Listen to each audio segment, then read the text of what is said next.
So ঘি দানাদার হয় যখন এটা প্রপারলি জাল করা হয়।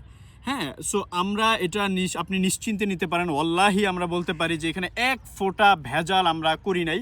ঘিয়ের একটা বৈশিষ্ট্য হচ্ছে ঘি যদি গরমে আসে মানে গরম পায় তাহলে ঘিটা একটু গলে যায়, তেল তেল হয়।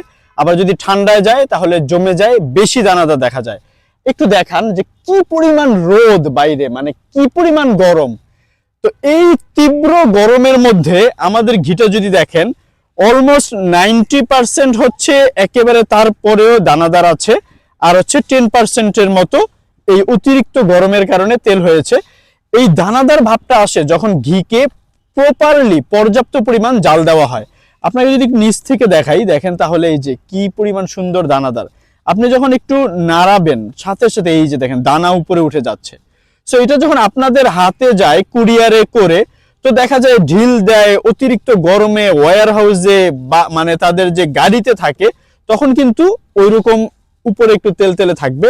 আবার আপনি যদি একটু একটা নাড়া দেন তাহলেই দেখবেন একদম চমৎকার দানাদার হবে। সো ঘি দানাদার হয় যখন এটা প্রপারলি জাল করা হয়।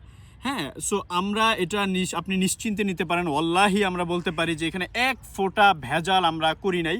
একেবারে গাভীর যে দুধ, সেই দুধকে প্রথমে ক্রিম সেপারেট করা হয়, সেই ক্রিমকে 3 থেকে 4 ঘন্টা জাল দিয়ে এরকম এই দানাদার গাওয়া ঘিটা কিন্তু তৈরি করা হয়। তাই আপনি একেবারে নিশ্চিন্তে অর্ডার করতে পারেন, দেরি না করে এখনই অর্ডার করে দেন।